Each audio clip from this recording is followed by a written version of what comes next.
मेरे प्रिय बच्चे, मैं तुम्हें अब बताता हूँ कि तुझे फल कब और कैसे मिलेगा।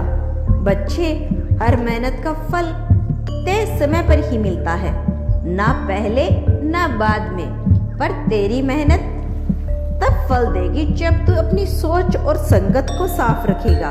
देख, पानी अगर साफ हो तो उसमें चांद का प्रतिबिंब साफ दिखाई देता है। वैसे ही जब तेरा मन शांत होगा तब मेरी कृपा भी साफ दिखाई देगी। तेरे जीवन में सफलता तब आएगी जब तू यह 5 बातें आत्म शांत करेगा। संग्रह से मत डर। हर सफल व्यक्ति एक कठिन रास्ते से गुजरा है। यह रास्ता तुझे ऊपर उठाने के लिए है, गिराने के लिए नहीं।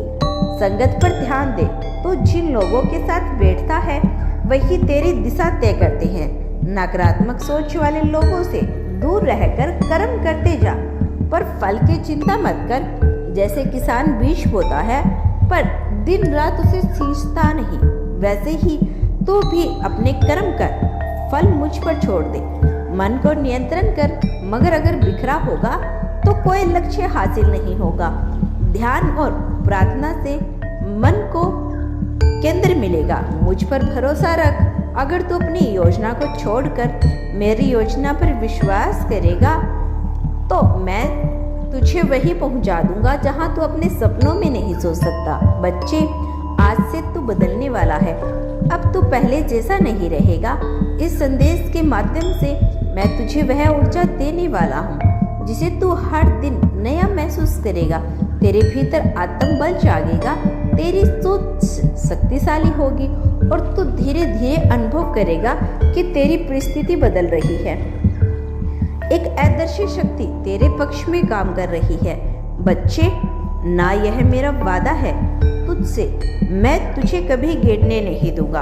अगर तू मुझ पर विश्वास बनाए रखेगा, अगर तू थक भी गया तो बस एक बार पुकार ले, श्याम बाबा, और देख मैं तेरे जीवन में एक नई सुबह लेकर आऊंगा।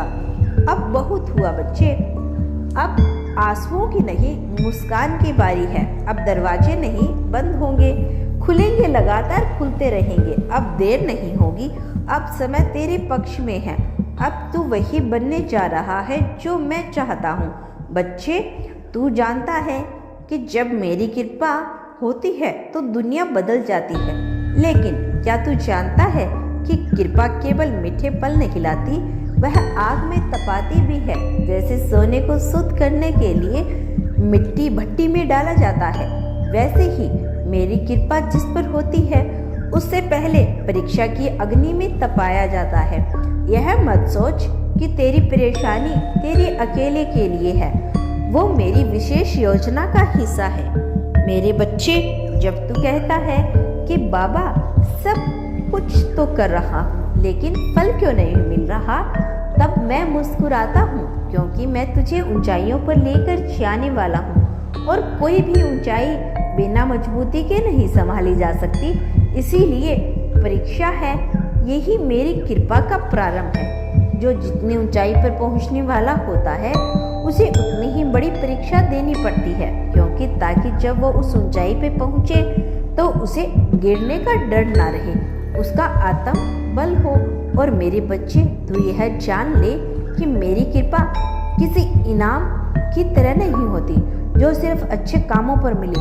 मेरी कृपा तो उस बीज की तरह होती है जिसे जमीन में दबाया जाता है, अंधेरे में रखा जाता है, लेकिन वही बीज जब फूटता है तो वह एक वृक्ष बनता है। तू अब भी उसी अंधेरे में है, लेकिन मेरी कृपा तुझे वृक्ष बना देगी।